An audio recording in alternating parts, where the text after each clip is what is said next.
السلام عليكم، مرحبا بكم فيديو جديد. نتمنى يلقاكم بخير وعلى خير، الاحوال طيبه ان شاء الله. كما راكم شايفين اليوم غنديروا مسمنه معمره بالشحمه والكفته في الفران. كتجي هائله مقرمشه ولذيذه ومن اروع ما يكون. شوفوا على هذا المنظر هذا، صراحه كتجي واعره البنات. صدقوني هذه الوصفه هذه من اروع الوصفات اللي ممكن تجربوها. كتجي بحال مخدومه بالورقه ديال البسطيله.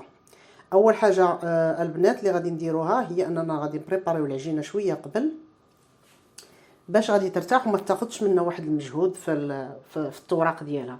عندي جوج زليف ديال الفورس وغندير زلافه ديال الفينو، غنضيف عليهم واحد شويه ديال الملح، واحد المعلقه صغيره ديال الملح على حسب الذوق، معلقه ديال السكر وواحد راس معلقه ديال الخميره ديال الخبز.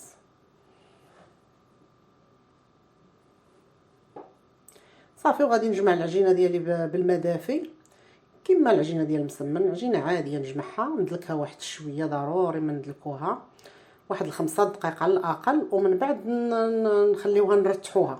عجينه اللي غادي ترتاح باش ما تاخذش لينا المجهود بزاف. ندلكو 5 دقائق كما قلت ونرتحوها، ومن بعد انا من بعد ما رتحتها في واحد البولصه في واحد الميكا خليتها ارتاحت واحد نص ساعه، ومن بعد رجعت دلكتها ثاني واحد شويه، واحد 5 دقائق واحده اخرى.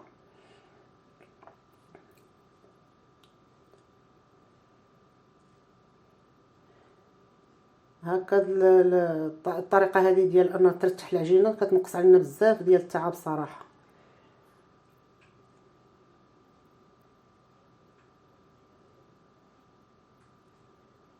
صافي كنربحوا الوقت اننا نمشيو نديرو حاجه واحده اخرى، نخليوها في هذه الاثناء هذه ترتاح نمشيو نديرو شقيه واحده اخرى. المهم في هذه الاثناء انا خليتها ترتاح، دزت باش نبريباري الحشوه ديالي. غادي ندير واحد شويه ديال الزيت، وعندي جوج بصلات كبار مشلضين، وعندي واحد زلافه ديال الشحمه من الشحمه ديال الكلوه اللي قطعتها، كانت عندي في الكونجيلاتور اللي قطعتها رقيقه. هاد الشحمه هذه ما تخافوش منها، كتذوب في الاخر. المهم راه كتذوب مع ديك سميتها تيبقى غير الطعم ديالها، كتجي لذيذه صراحه. المهم هادو من الشهوات ديال رمضان، واخا الشحمه خاصنا شويه نقصوا، ولكن في رمضان ضروري خاصنا ولا بدا ما نديروها مره. عندي هنا فلافل الوان اللي قطعتهم، عندي فلفله حمراء والخضراء والصفراء. المهم ديروا نتوما اللي متوفر عندكم. انا اكتفيت بهذه الحشوه هذه ديال الفلافل. وغادي ندير شويه ديال الكفته. عندي الكفته ديال الدجاج، حتى الكفته ديال البقري تتجي زوينه، ولكن انا متوفره لي هذه. صافي غادي نخليها، غادي نطيبها مزيان، نخلطها مع ديك البصله والفلفله.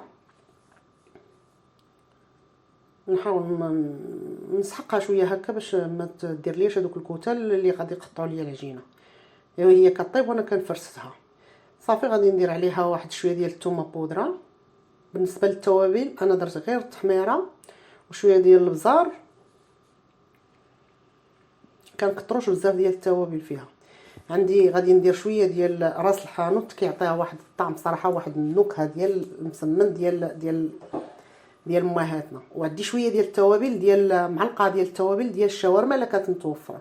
الا ما كانتش متوفره تقدروا تكتفيو غير التحميره والبزار وراس الحانوت، راه تعطيها مذاق اللي تيجي واعر زوين.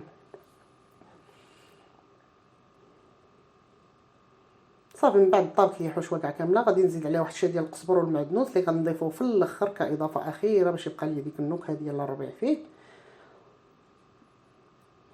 صافي نخلط هذاك الشيء مزيان وندير الحشوه ديالي باش تبرد. خصها تكون بارده قبل ما ندوز نخدم بها.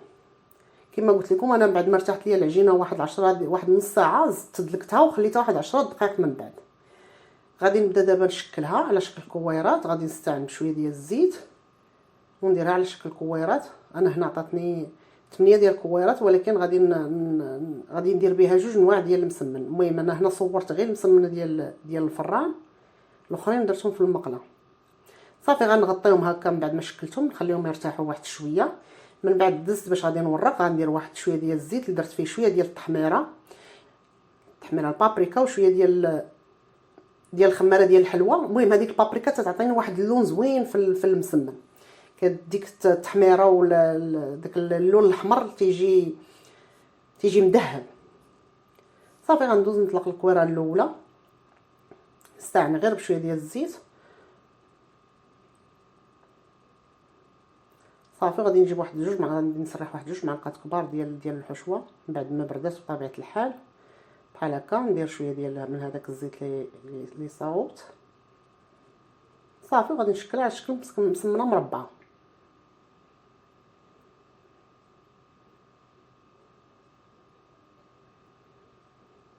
صافي نحطها جانبا ترتاح واحد شويه، ونزيد ندير الورقه الثانيه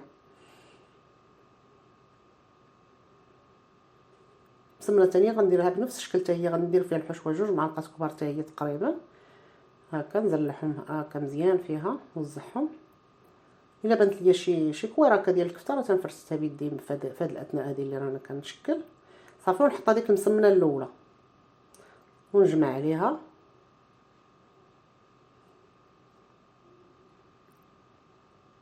نستعملوا بشويه الزيت كما راكم شايفين.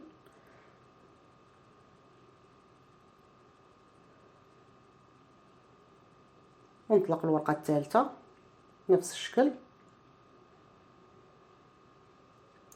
ندير فيها حتى هي الحشوه، نزلع فيها الحشوه ونحط فيها هذوك الجوجات اللي ملمطين، ما كاين عا لمط. صافي نجمعها عاود.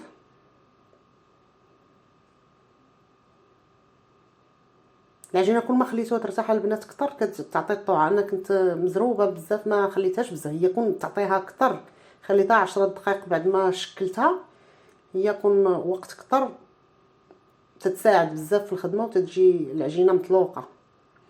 المهم الورقه الثالثه بعد ما خليتها خاويه درت فيها غير ديك الزيت هي باش غادي نلمط.